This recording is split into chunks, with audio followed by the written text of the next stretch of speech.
नमोस्तु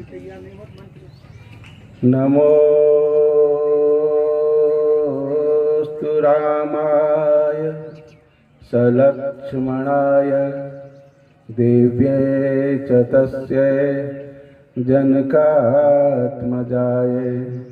नमोस्तु रुद्रेन्द्रियमानिलेभ्यो नमोस्तु चन्द्रार्कमरुद्गणेभ्यः वन्दे विदेहतनया पदपुण्डरीकं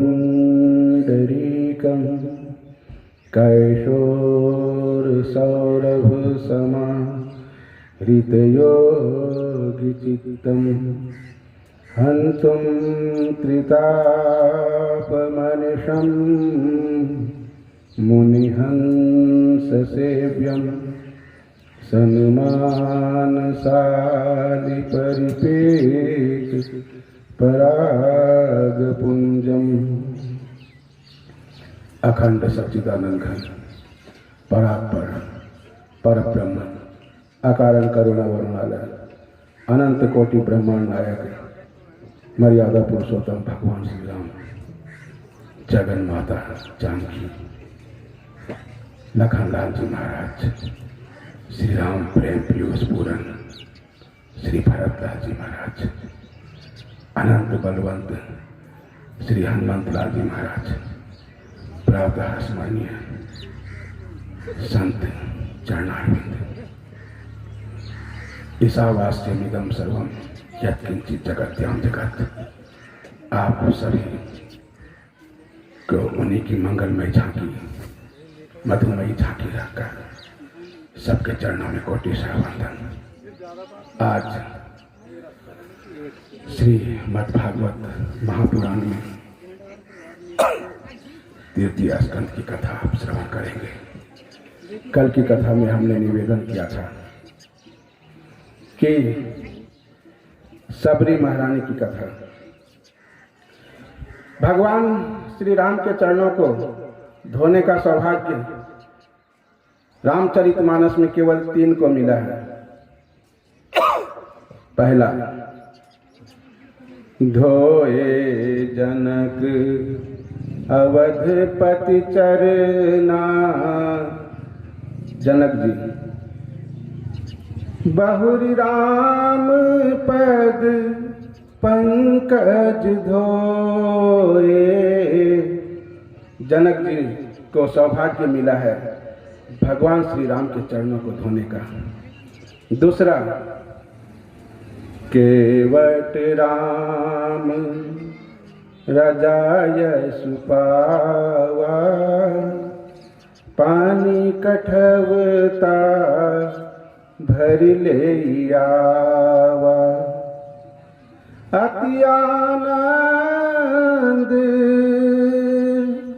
उमगी अनुरागा, चरण सरोज पखारन लागा। अति आनंद, अति आनंद की प्राप्ति भगवान के चरणों को धोने से मिलता है। अगर श्री रामचरितमानस में किसी को अति आनंद की प्राप्ति हुई है तो केवट जी को। और हम जो आज की कथा में निवेदन करना चाहते हैं वो ये कि इन दोनों ने तो भगवान के चरणों को गंगा जल से धोया था, लेकिन महारानी सबरी, इन्होंने तो आंसुओं से भगवान के चरणों को धोया। ममता की करुण पुकार देखिए। रोज सुबह उठती है, कोटिया में झाड़ू बहारू लगाती है, मार्ग प्रशस्त करती है, सुमनमय करती है। आज जब सबरी महारानी सो रही थी तो स्वप्न में आवाज आई कि उठो, आज तुम्हारा तपस्या जो हजारों वर्ष की साधना है वो आज तुम्हारी पूर्ण होने जा रही है। आज तुम्हारे यहाँ भगवान पधारेंगे। महारानी सबरी को यह स्वप्न हुआ। स्वप्न सुनते ही वो जल्दी से उठती है, जगती है और नित्य की भांति जो हजारों वर्षों से कर रही थी आज भी वही कर रही है। आपको बता दें कि कलयुग में मनुष्य की आयु भले ही 100 साल से कम हो, लेकिन द्वापर में शुरू में 100 और 100 से लेकर 1000 वर्ष तक ये द्वापर की आयु। त्रेता में मनुष्य की आयु 10,000 से लेकर 1,00,000 वर्ष तक होती थी और सतयुग में मनुष्य की आयु 1,00,000 से लेकर और 10,00,000 वर्ष तक सतयुग की आयु। तो सबरी महारानी त्रेता में थी, तो इसलिए हजारों वर्षों से मार्ग प्रशस्त करती है, सुमनमय करती है। आज भगवान श्री राम उनके यहाँ पधारे और भगवान श्री राम ने अगर नवधा भक्ति का उपयोग, नवधा भक्ति का उपदेश किसी को दिया है तो वो महारानी सबरी है। प्रथम भगति संतन कर संगा, दूसरी रति मम कथा प्रसंगा। इसलिए श्रीमद् भागवत महापुराण में कहा है कि विरक्तो वैष्णवो विप्रो दृष्टांत कुशलः।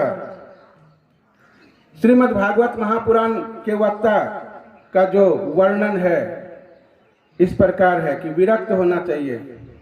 अपने अपने तरीके से लोग विरक्त का अर्थ लगाते हैं, लेकिन हम जो उनका सटीक अर्थ है वही हम लगा रहे हैं।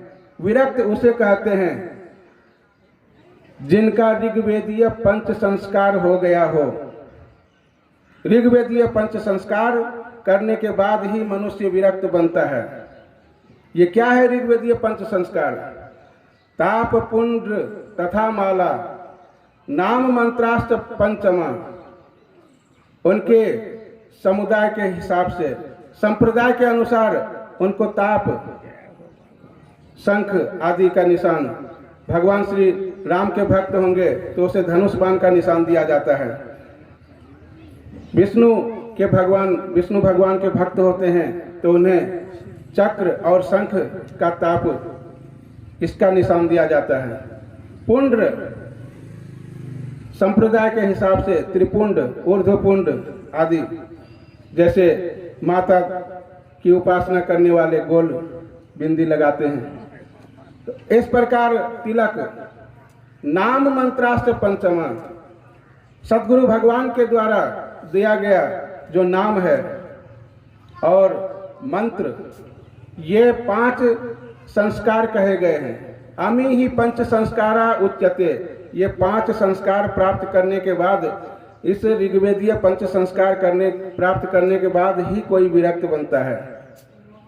विगतः राग, जिसके अंदर राग नहीं हो, जिनके अंदर द्वेष नहीं हो। समः शत्रौ च मित्रे च तथा मान अपमानयो, धीरस्तुल्य निंदा स्तुतिर्मौनी, संतुष्टो येन केनचित। जो सारे द्वंद्वों में, चाहे सुख हो या दुख हो, शीत हो या उष्ण हो, निंदा हो या स्तुति हो। पूज्य अभिराम दास जी महाराज, हिमालयवासी अभिराम दास जी महाराज कहते थे, निंदा स्तुति उभय सम। इनकी व्याख्या करते थे, अपने प्रवचन में कहते थे कि मनुष्य को अगर निंदा हो किसी की और स्तुति हो तो निंदा में कभी भी कुपित नहीं होना चाहिए। कबीरदास जी ने भी कहा है, निंदक नियरे राखिए आंगन कोटि छवाए।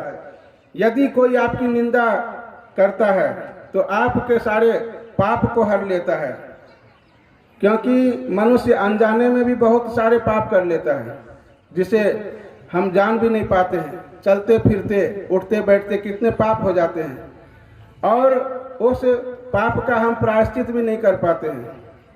यदि कोई आपकी निंदा करता है तो यह निश्चित है कि आपके पाप को, ताप को मिटा देता है। और यदि कोई आपकी स्तुति करता हो तो आप स्तुति सुनकर प्रशंसित मत हो, क्योंकि श्रीमद् भागवत महापुराण में पृथु ने कहा है, जब पृथु की सब ब्राह्मणों ने स्तुति प्रारंभ की, सब संतों ने मिलकर महाराज पृथु की स्तुति प्रारंभ की, तो बोले हमने तो अभी कोई ऐसा कार्य किया नहीं, आप लोग हमारे किस बात की स्तुति करेंगे, क्योंकि अभी तो हमारा अभ्युदय हुआ है, अभी संसार में हमने ऐसा कोई भी कार्य नहीं किया है।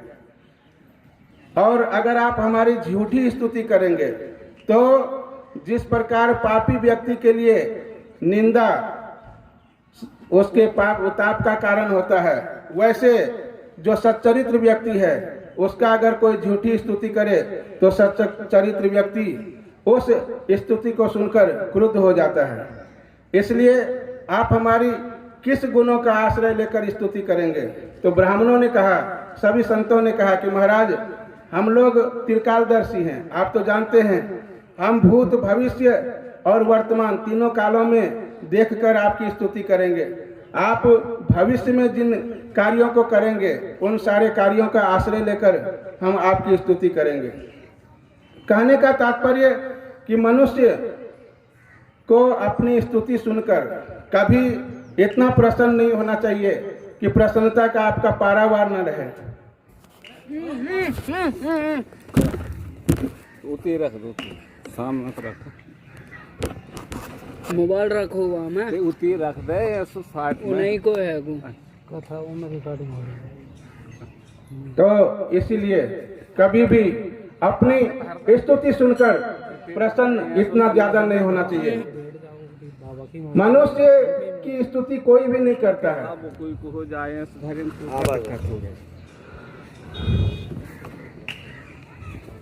बोलो जाओ महाराज,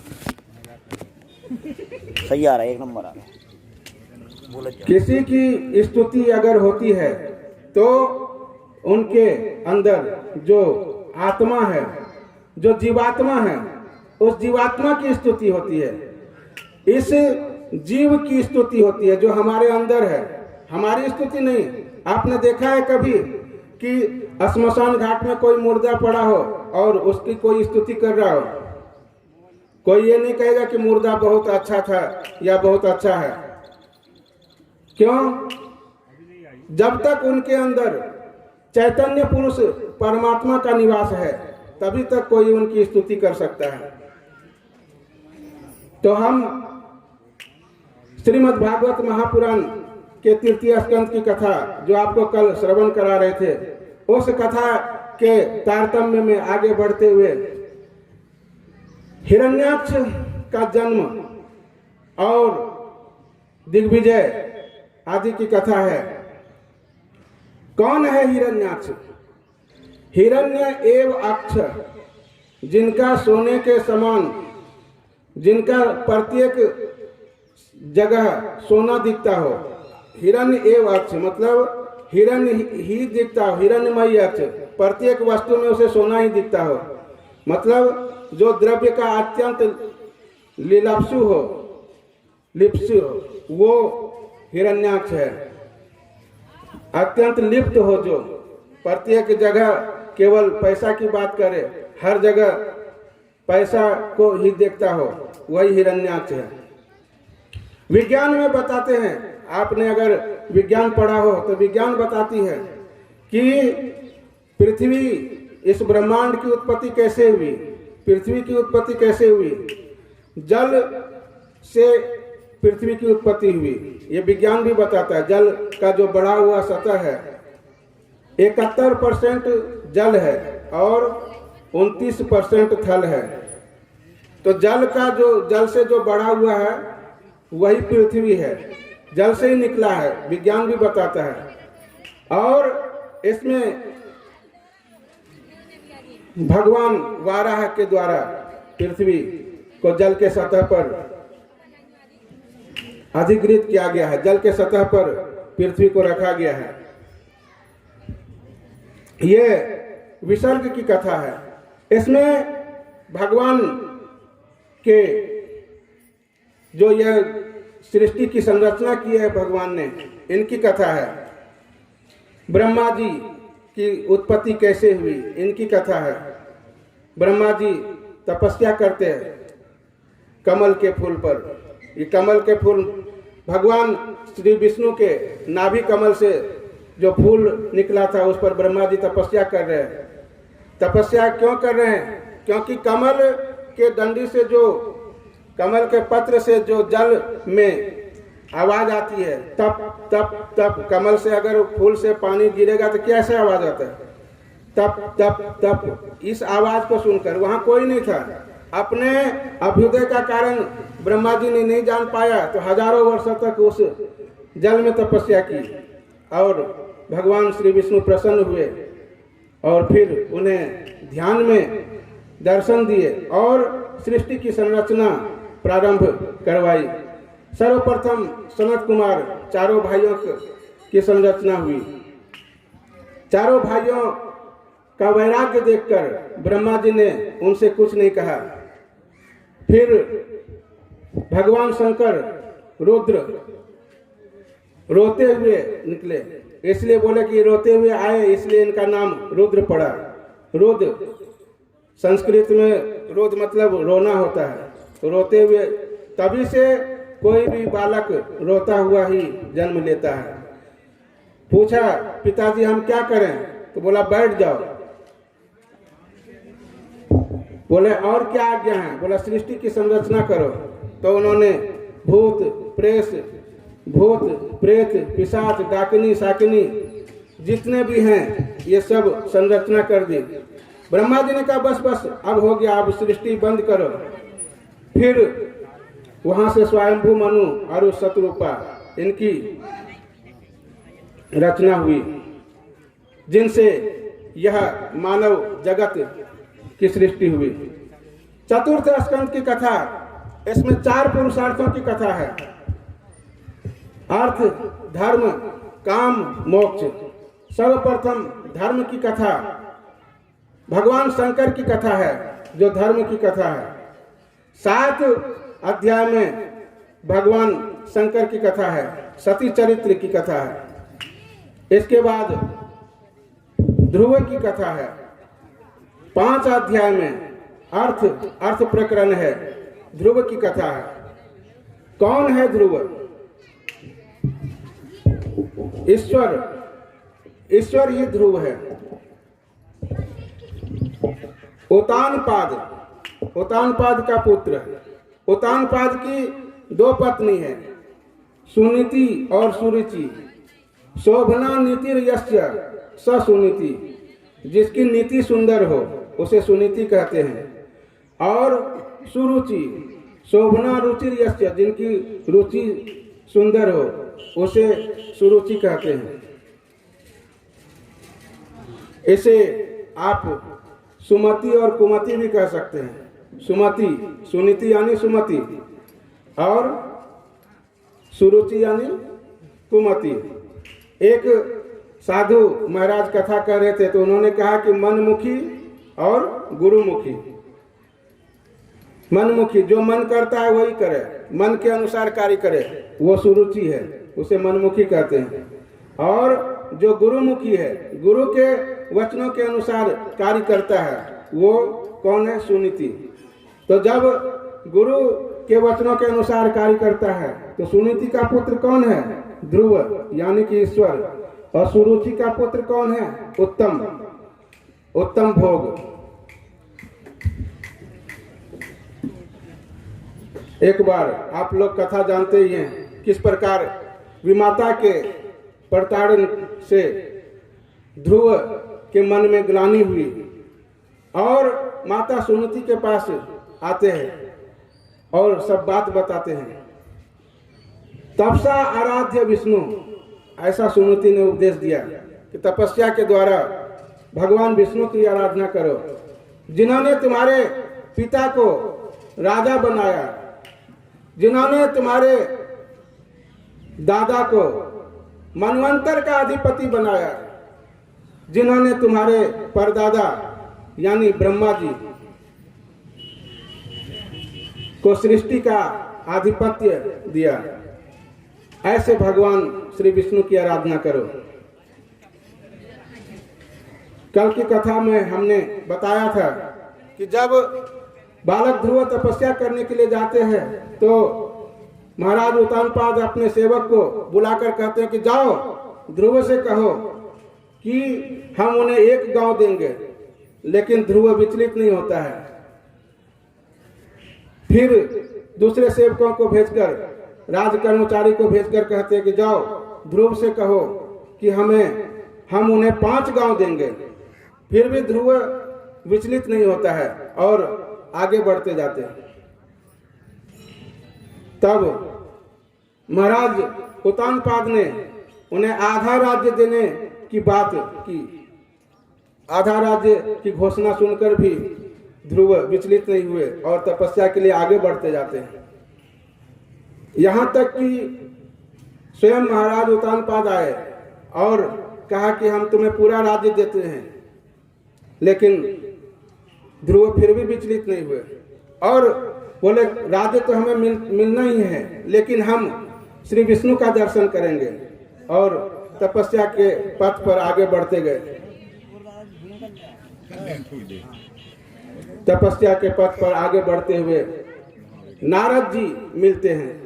जब आप तपस्या के पथ पर आगे चलोगे, जब आप भक्ति के अन्वेषण करने के लिए आगे बढ़ोगे, जब आप परमात्मा की प्राप्ति के मार्ग पर अग्रसर होगे, तब आपको सद्गुरु मिलेंगे। नारद कौन है? नारद संत शिरोमणि, जो संतों के शिरोमणि हैं। नारद जिनकी बात कभी टाली नहीं जाए, जो नारायणम ज्ञानम ददाति, जो स्वयं भगवान नारायण को ज्ञान देता हो, उसे नारद कहते हैं। नरम ज्ञानम ददाति, कुछ लोग कहते हैं कि नारद जी सारे संसार को ज्ञान देते हैं। जयति जगति मायाम यस्य कायाधवस्ते वचन रचन मेकम केवलम चाकलय्य ध्रुव पदमपि यत् कृपातो, जिनके कृपा से ध्रुव और प्रहलाद का पद प्राप्त हुआ, ऐसे नारद जी हैं। सकल कुशल पात्रम ब्रह्मपुत्रो न तस्मि, ऐसे सारे संसार का कल्याण करने वाले नारद जी हैं, जिनके वाल्मीकि जी, प्रहलाद जी, व्यास जी ऐसे महान शिष्य हुए हैं। आपको सद्गुरु प्राप्त होंगे। और उन्होंने कहा कि जाओ गच्छ मधुवनम, मधुवन जाओ। ये मधुवन क्या है? मथुरापुरी कोई मधुवन कहते हैं।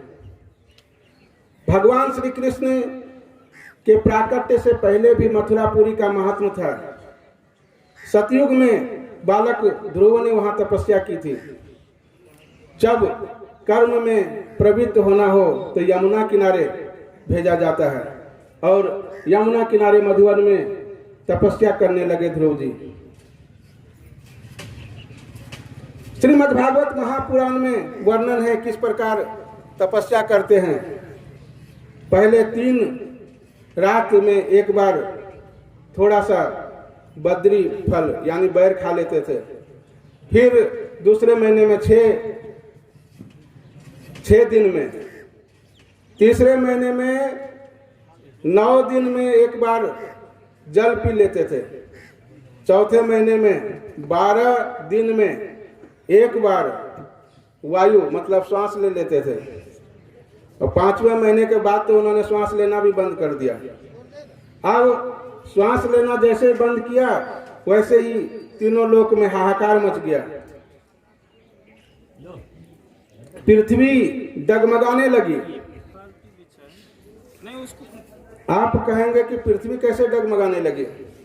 बालक ध्रुव में इतना वजन, 5 साल के बालक में क्या वजन होगा? पृथ्वी कैसे डगमगाने लगी? तो हम आपको अध्यात्म रूप से इसका उत्तर देते हैं। अध्यात्म रूप में चलते हैं, अध्यात्म कथा में।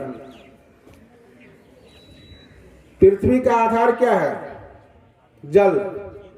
जल का आधार क्या है? अग्नि। अग्नि का आधार क्या है? वायु। वायु का आधार है आकाश। आकाश का आधार है महातत्व। महातत्व का आधार है त्रिधा अहंकार, सात्विक अहंकार, राजसी अहंकार और तामसी अहंकार। ये त्रिधा अहंकार, उनका आधार है प्रकृति।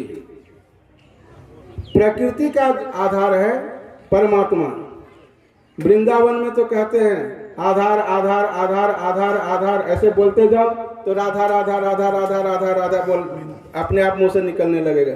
जैसे मरा मरा मरा मरा कहने से राम राम होने लगता है, वैसे आधार आधार आधार आधार बोलने से राधा राधा। तो बोलते हैं वृंदावन में कि राधा ही सब जगत का आधार है। वैसे ही अयोध्या में क्या कहेंगे? भगवान श्री राम ही सारे जगत के आधार हैं।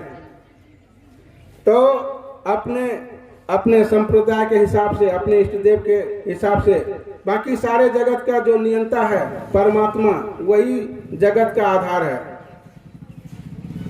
जब बालक ध्रुव ने अपने आत्मा को, ये आत्मा क्या है?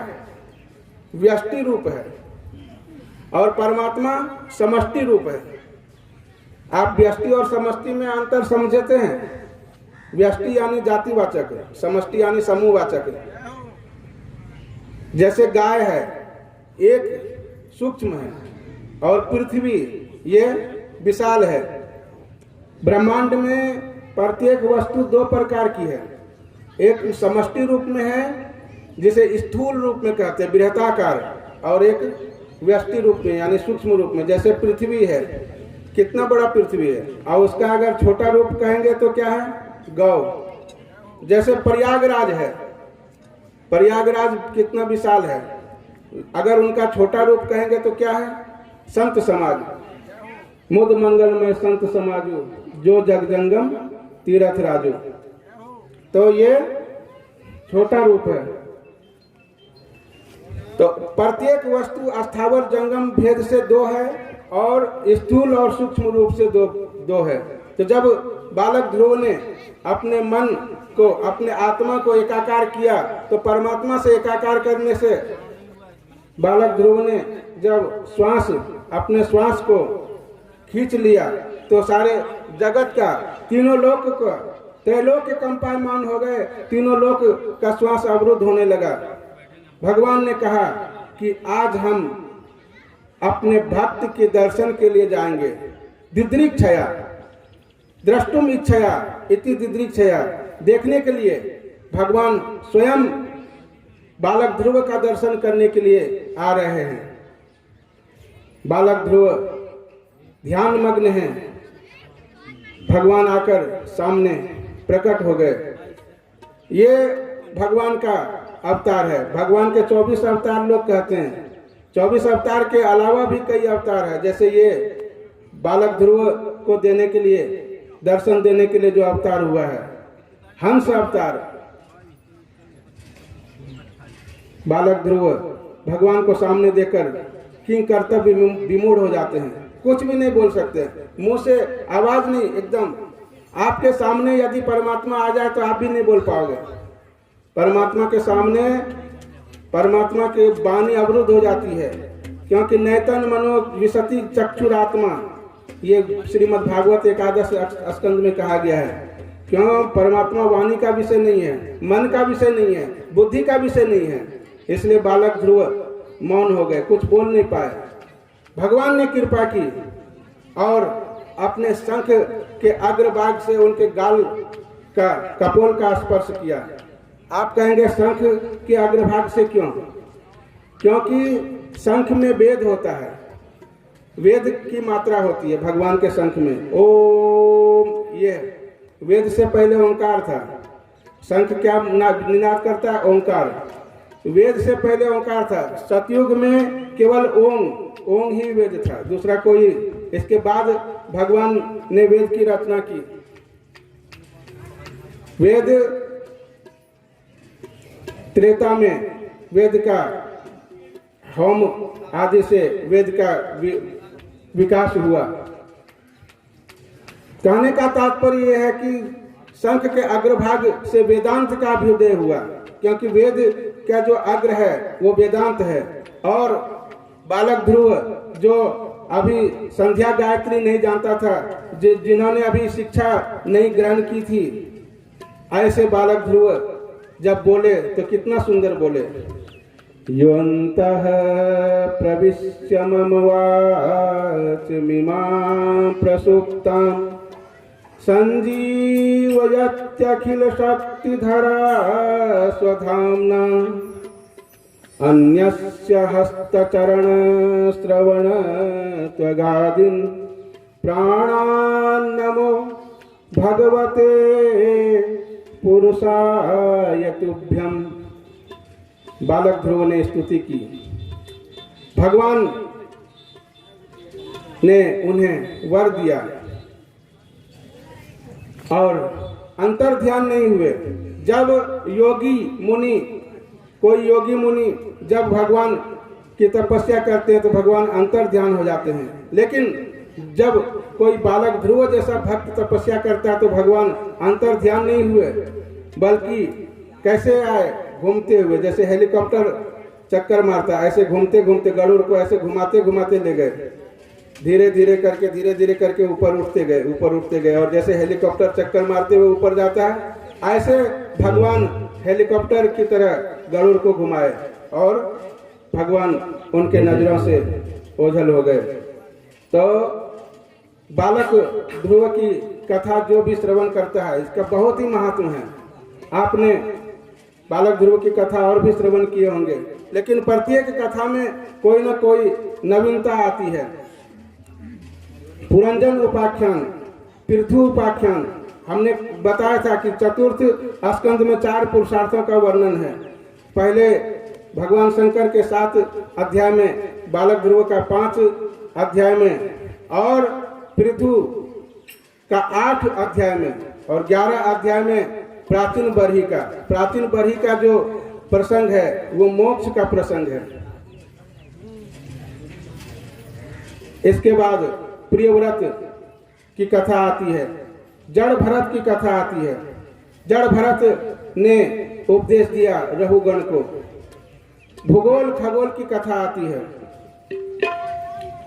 और 28 प्रकार के नरकों का वर्णन आता है। कथा 6th स्कंद में अजामिल, भगवान के नाम का महात्म, भगवान के नाम से 28 प्रकार के नरकों से मुक्ति हो जाती है। अजामिल की कथा, आज से जो जाकर मिल जाए उसे अजामिल कहते हैं। कान्यकुब्ज ब्राह्मण,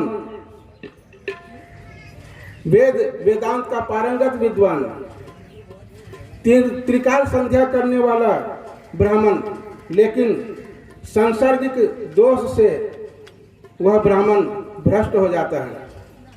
ये नेत्र का सदुपयोग है कि किसी को देखकर भगवान में मन लग जाए, ये नेत्र का सदुपयोग है। और किसी को देखकर भगवान से अगर हम विमुख हो जाते हैं तो यह नेत्र का दुरुपयोग है। दिल्ली में एक रसखान नाम की कवि थे। रसखान का आप नाम सुने होंगे। रसखान नाम के एक कवि थे। वो रोज पान खाने आते थे। एक बार पान के दुकान में कन्हैया का फोटो देखा। बोला, इतना मृदु, इतना सुंदर, इतना सौम्य, इतना लावण्यमयी फोटो किनका है? बोले, ये तो कन्हैया का फोटो है। बोले, कहाँ रहते हैं कन्हैया? बोलते, वृंदावन में रहते हैं। तो बोले, मिलेंगे? बोले, हाँ। बोले, क्या करते? बोले, गैया चराते हैं यमुना किनारे। अब तो महाराज कलयुग की बात है। और रसखान उसी समय निकल पड़ा। बोला, मैं इन बालक का दर्शन जरूर करूंगा। उनको क्या मालूम था कि भगवान चले गए हैं अपने लीला संवरण करके। उनको यह मालूम नहीं था, क्योंकि वो विधर्मी है। उनको इस बारे में नहीं मालूम था। आकर वृंदावन में ढूंढने लगे यमुना किनारे 7 दिन तक और 7 रात तक कुछ भी नहीं खाया पिया। और उन्होंने कहा कि आप यदि हिंदू के हो तो हमको दर्शन नहीं देना, और यदि आप सभी धर्म के भगवान हो तो हमें दर्शन देना। इतना सुनते ही कन्हैया प्रकट हो गए। बोलिए भक्त वत्सल भगवान की। ये है नेत्रों का सदुपयोग कि नेत्र से उन्होंने कन्हैया का फोटो देखा और कन्हैया को प्राप्त कर लिया। ऐसे रसखान कवि। और एक अजामिल जिन्होंने नेत्र से कुछ ऐसा देखा, इस दृश्य को देखकर और वो भटक गया। सारा अग्निहोत्र, अनेक शुभ कर्म सब त्याग कर और चोरी डकैती करने लग गया। एक बार संत महात्मा की मंडली उनके यहाँ आई। तो ये कानीकुब्ज कहाँ है? कानपुर के पास में है, इटावा के पास में। तो वहाँ के लोग बड़ा मजाकिया होते, बहुत मजाक करते। महात्मा ने कहा कि कोई यहाँ ऐसा बताओ जहाँ हमारे भोजन की और आवास की व्यवस्था हो जाए। हम लोग रात्रि विश्राम करना चाहते हैं। अयोध्या से पधारे थे और वृंदावन जा रहे थे संत मंडली। तो कोई ऐसा घर बताओ जहाँ हम लोग भोजन कर सकें और रात्रि निवास कर सकें। तो किसी ने बता दिया कि जाओ अजामिल के यहाँ चले जाओ, पंडित श्री अजामिल के यहाँ चले जाओ। आप तो महाराज वो पंडित जरूर थे, लेकिन वो तो योग भ्रष्ट हो गए थे। महात्मा ने कहा कि ठीक है चलो। बैलगाड़ी में एक वृद्ध महात्मा थे, उनके साथ पूरी मंडली बैलगाड़ी को वहीं खोल दिया बरगद के नीचे। वहां से अजामिल की पत्नी जो वेश्या थी वो निकली। बोले महाराज क्या बात है, यहाँ क्या है? चलो यहाँ से जाओ। बोला कि अब तो आसन उतर गया और संध्या समय हो गया। जहाँ हम लोग आसन उतार लेते हैं फिर वहां से आगे नहीं बढ़ते हैं। तो एक महात्मा ने कहा कि ये अच्छा नहीं है इनका स्वभाव। बोला अच्छे के यहाँ तो हम लोग रोज रुकते हैं, कभी अच्छे का तो रोज भला करते हैं, कभी किसी बुरे आदमी का भी तो भला करो। अच्छे का भला किया तो क्या किया, किसी बुरे आदमी को अच्छा बनाओ। तो संतों की महात्माओं की इसमें बखूबी है। बोले कि अब, और एक तो वृद्ध थे 95 साल के, अब वो बोले कि अब हमसे चला भी नहीं जाएगा। वहीं रुक गए। दासी निकली वेश्या, उन्होंने कहा कि चलो महात्मा के दर्शन से उनका भी बुद्धि कुछ खुल गया। कहा चलो कोई बात नहीं है। आटा दे दिया, दाल दे दिया। बोला अच्छा महाराज बनाओ, दाल बाटी बनाओ, जो भी आप बनाओ। अच्छा दाल बाटी बना, चूरमा बना, भोग लगा। और जब सुबह चलने लगे तो महात्मा ने कहा कि कुछ दक्षिणा दे दो। तो बोला ठीक है अभी बुलाता हूँ, मैं अपने पति को बुलाती हूँ। उनका पति कौन? अजामिल। वो उधर से निकला डंडा लेके। बोले बोलो महाराज क्या चाहिए? बोला दक्षिणा दे दो। बोला कितनी दक्षिणा चाहिए? तो बोला तुम वो पैसा वाली दक्षिणा हम नहीं मांग रहे हैं। बोले क्या मांग रहे हैं फिर बताओ। बोले कि देखो तुम्हारे यहाँ हम रुके, भोजन किए, तो तुम हमें बदले में ये दक्षिणा दो कि तुम्हारा पुत्र होने वाला है, उसका नाम रखना नारायण। अजामिल की बुद्धि खुल गई। उन्होंने कहा ठीक है नारायण नाम रखेंगे, चलो महाराज। महात्मा सब बैलगाड़ी जोड़कर वृंदावन की तरफ चल दिए। अब इन्होंने नारायण बात बात में जब बेटा उनका वह बेटा नारायण, एक दिन उनकी जो ये पार्थिव शरीर थी, पार्थिव शरीर समाप्त हो गई और उन्होंने पुकारा।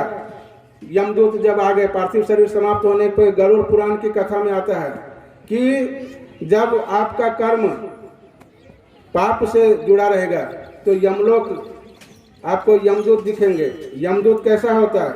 काला, बहुत बड़ा, और उसकी आवाज़ कैसे होती है? जैसे बिजली की गर्जना होती है, ऐसे तेज आवाज़, कड़क आवाज़। 4 यमदूत थे, चारों यमदूत को देखकर घबरा गए, बोले बेटा नारायण बचाओ, बेटा नारायण बचाओ। ऐसे 2 बार 4 बार नारायण का नाम लिया तो यमदूत कुछ सोचते इतने में तो आ गए हरि के दास, भगवान विष्णु के 4 पार्षद आ गए और चारों पार्षदों ने यमदूत को बोला भाग जाओ। बोला हम क्यों भागेंगे, हमारा शिकार है। बोले नहीं, अगर कोई भी भगवान का एक बार नाम ले लेता है, सकृदेव प्रपन्नाय तवास्मृति चायातते, अगर कोई एक बार भगवान का नाम ले ले तो वह भगवान के अधिकारी हो जाते हैं। बोले तुम लोग वेद पढ़े हो? यमदूतों से बोले यो वेद पढ़े हो? बोले नहीं पढ़े। वेद पढ़े होते तो काहे के लिए हम लोग नौकरी करते यमदूत का? आपको बता दे यमदूत कौन बनता है। पूज्य गया प्रसाद जी महाराज वृंदावन वो बताते थे कि 100 बार तक जो नरक में जाए, बिल्कुल कर्म नहीं छूटना चाहिए, इतना पाप करे कि नरक हो जाए, और लगातार 100 बार जो नरक में जाता है वो यमदूत होता है। क्योंकि आप देखते होंगे जेल में बार बार जो जाता है तो जेलर देखता है कि ये तो बार बार आता है, अब तो इनका यही घर हो गया, तो चलो इनको कुछ काम दे दो, तो जेल में कुछ काम उनको दे देते हैं, बगिया का या कोई भी काम। तो उसी तरह यमदूत वो बनता है जो 100 बार यमराज के पास जाए। तो यमदूत बनना कोई बहुत बड़े पुण्य का बात नहीं है। यमदूत लौट के गए और यमराज से बोला कि हम ये नौकरी नहीं करेंगे। बोले क्यों, क्या हुआ? बोला कि हमको 4 इस प्रकार उनका बताया, पीतवासा घनश्यामो, पीत वस्त्र, पीला वस्त्र धारण किए और उनका शरीर श्याम रंग का था, और उन्होंने हमको फटकार लगाई और जब हम लोग नहीं भागे तो थोड़ी पिटाई कर दी। अरे बोला पिटाई कर दी वो बात तो ठीक है, लेकिन तुमको उनके दर्शन हो गए क्या? बोले वो विष्णु भगवान के पार्षद थे। बोले कौन विष्णु भगवान, हम लोग तो नहीं जानते हैं। बोले सुनो, हम लोग 12 हैं, उनके अनुयायी हैं, सनत कुमार, स्वयंभू मनु, शंकर जी, सुखदेव जी, विभीषण जी, भीष्म पितामह, जनक जी, बलि, ऐसे हम लोग 12 हैं। हम लोग उनके अनुसार काम करते हैं और ये दिक्पाल और जो जितने भी हैं सब उनके अंदर ही काम करते हैं। तुमको विष्णु भगवान के पार्षदों का दर्शन हो गया, इसलिए कहा पुत्र कहा, बहुत प्रेम से बोले कि तुम लोग धन्य हो जो विष्णु भगवान के पार्षदों का दर्शन हो गया। और अजामिल ने उसी दिन से नारायण नाम जप करना आरंभ कर दिया। हरिद्वार में गया और नारायण जप आरंभ कर दिया। ये कथा सुखदेव जी महाराज कहते हैं परीक्षित जी से कि ये कथा अगस्त जी ने हमें सुनाई थी। देखो ये महापुरुषों की महानता होती है, हम लोगों को तो मालूम नहीं है कि किसने सुखदेव जी को सुनाई थी। बोले अगस्त जी ने सुनाई थी। महानता ये है कि कोई अगर कहता है कि मैं जो कथा कह रहा हूँ ये तुमको कहीं सुनने नहीं मिलेगा, ऐसा अगर कोई कहे तो समझो कि वो अभिमानी है। क्योंकि कोई भी कथा ऐसा नहीं है जो नई है। हाँ नई है, उसमें नवीनता लाना अलग बात है, लेकिन सब कथा भगवान शंकर ने सुनाई है, विष्णु भगवान ने सुनाई है कथा, ब्रह्मा जी ने सुनाई, तो सारी कथा हो चुकी है। उसको हम लोग केवल नवीन रूप से प्रकट करते हैं, नवीन अभ्युदय करके नवीन तरीका से दिखाते हैं। तो कहा कि ये कथा अगस्त जी ने हमें सुनाई थी। और कैसे सुनाई थी? शालिग्राम शिला हाथ में लेकर शालिग्राम का अर्चन करते हुए। यानी कि मानो ये पूज्य राजेंद्र प्रसाद जी का भाव, राजेंद्र दास जी महाराज का भाव है कि मानो कि वो शालिग्राम शिला को शपथ पूर्वक कर रहे हैं, ये शालिग्राम शिला अर्चन करते हुए कथा सुना रहे, यानी शपथ पूर्वक कर रहे हैं कि हाथ में शालिग्राम लेकर कह रहे हैं कि ये जो कथा मैं कह रहा हूँ कि भगवान नारायण का नाम अगर कोई मरते समय लेता है, यंग यंग वाप्य स्मरण भावेत यद्यंति कलेवरम, मनुष्य अंत समय में अंत्यमति स्वगति, अंत समय में जिनका नाम लेता है, अगर आप अंत समय किसी जानवर को देख के मरते हो तो वो जानवर जिस प्रकार आप देख के और जिसका आपको मति आता है, जैसे हिरण का हमने अभी कथा बताई थी जड़ भरत की, तो हिरण को देखकर मरा, हिरण के देखकर जब उनका शरीर पूरा हुआ तो हिरण रूप में गया। और गरुड़ पुराण में, गरुड़ पुराण की कथा हुई थी, उसमें हमने ये सुना है कि अगर आपका शरीर के जिस ये प्राणवायु है यहाँ होता है, वेदांत में कहा है हृदय कैसा होता है, कमल जैसे उल्टा कमल होता है ना, केला का आपने देखा है, केला का पंखुड़ी उसी तरह का होता है, उस प्रकार का हृदय होता है, तो वो उल्टा होता है इस प्रकार। उसमें एक छोटा सा जो है वायु रूप है, वही प्राण, वो 5 प्रकार का हो जाता है, प्राण वायु, अपान वायु, उदान व्यान समान, और 5 और है वो सूक्ष्म है। तो ये 5 प्राण, 5 प्रकार के प्राण होते हैं। तो जब वायु मृत्यु के समय जब वायु ऊर्ध्व जाए तो ऊर्ध्वलोक में जाएगा, जहाँ से भी जाए, ये है यहाँ से अगर निकले, ये ब्रह्मरंध्र फाड़कर, जैसे अघासुर का हमने भागवत में पढ़ा, अघासुर का ब्रह्मरंध्र फाड़कर निकला तो वो बैकुंठ गए। अगर यहाँ से निकलेगा तो ब्रह्मलोक, अगर ललाट से निकले तो ब्रह्मलोक, अगर मुख से निकले तो स्वर्गलोक, इस प्रकार समझना चाहिए। नाभि से निकले तो अंतरिक्ष लोक, तो इसके नीचे अगर निकले, पैर से निकले तो पाताल लोक में जाओगे।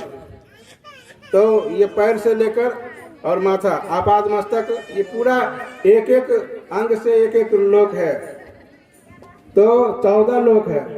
14 लोकों में आपका शरीर का जो शरीर छूटता है तो वो वायु, प्राण वायु आपकी कहाँ से निकलती है, उसी अनुसार आपको लोक मिलेंगे। ऊर्ध्व में अगर प्राण वायु निकलती है तो ऊर्ध्व लोक में, और अधा लोक में तब निकलेगी जब अधा वायु, प्राण अपान उदान व्यान समान। तो भगवान नारायण का नाम जपने से 28 प्रकार के नरकों से मुक्त हो जाते हैं, ऐसा सुखदेव जी महाराज शपथ पूर्वक कहते हैं।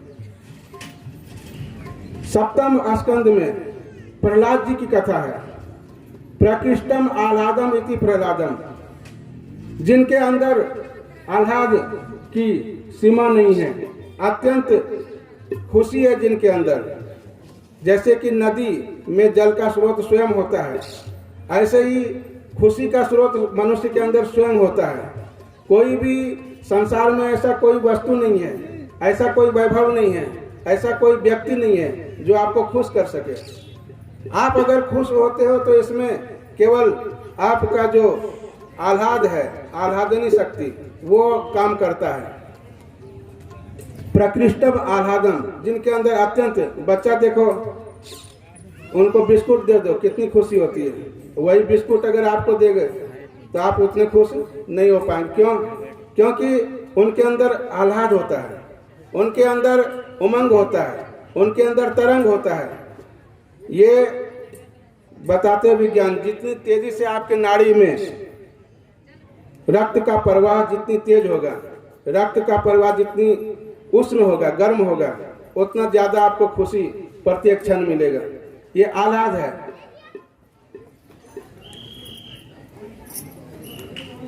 प्रहलाद जी महाराज,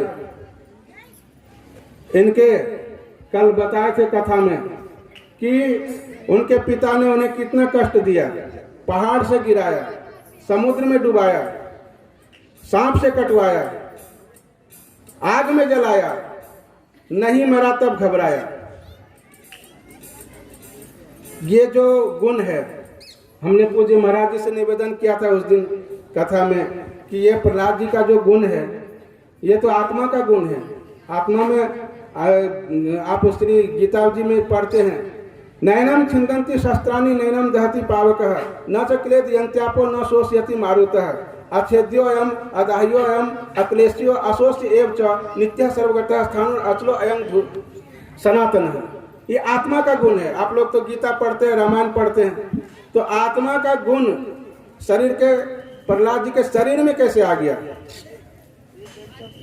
अब इसको अध्यात्म रूप में समझते हैं कि कैसे आ गया, क्योंकि आत्मा ये जीवात्मा है और परमात्मा, हमने पहले भी एक यही बात बताई थी कि ये आत्मा क्या है? व्यष्टि रूप है, जातिवाचक है, संक्षिप्त है, सूक्ष्म है, और जो भगवान है जगत नियंता है, परमात्मा है, वो व्यष्टि रूप है, व्यापक है। अच्छा, विष्णु भगवान का अर्थ क्या होता है? विष्णु, आप विष्णु पुराण सुन रहे हैं, आप बताइए कोई भी विष्णु का अर्थ क्या होता है? कोई भी आप बता सकते हैं। आप तो और भी कई बार भागवत सुने होंगे, ओम नमो भगवते वासुदेवाय, तो इनका अर्थ क्या होता है? विष्णु का अर्थ, वासुदेव का अर्थ क्या होता है? इनका अर्थ होता है व्यापक। विष्णु माने व्यापक, वासुदेव मतलब व्यापक, ये अर्थ होता है। तो परमात्मा क्या व्यापक है, उनका कोई सीमा नहीं है। मनुष्य ससीम है, परमात्मा असीम है। मनुष्य सूक्ष्म है, परमात्मा अनंत है। तो जब इस आत्मा में परमात्मा से एकाकार हो जाता है, तो जो ये रोमकूप है, हमने कल बताया था 3.5 लाख रोमकूप है, अपने 3.5 लाख छिद्र है। इसमें प्रत्येक छिद्र में रोम रोम से भगवान, आपने सुना होगा कथा में, हनुमान जी के रोम रोम से भगवान श्री राम का नाम आता है। ऐसे प्रहलाद जी के रोम रोम में भगवान बस गए थे। अब भगवान बस गए तो वो आत्मा, भगवान क्या है? आत्मा है, सब जगत के आत्मा है, विश्व आत्मा। जब भगवान विश्व के आत्मा है, अब वो रोम रोम में जब आ गए, तो फिर उस शरीर में, पूरे शरीर में आत्मा का गुण, इसलिए प्रहलाद जी के शरीर में आत्मा का गुण आ गया, क्योंकि उनके, प्रहलाद जी के रोम रोम में भगवान बस गए थे। आपने भजन भी सुना होगा, मेरे रोम रोम में बसने वाले राम। तो प्रहलाद जी की कथा ये 7वें स्कंद में है। तन में राम मन में राम, रोम रोम में राम रे, राम सुने ध्यान लगा ले तो जगत के काम रे। तन में राम मन में राम, रोम रोम में राम रे, राम सुने ध्यान लगा ले तो जगत के काम रे। बोलो राम, बोलो राम, बोलो राम, बोलो राम, बोलो राम, राम राम, बोलो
प्रविश्य मनवा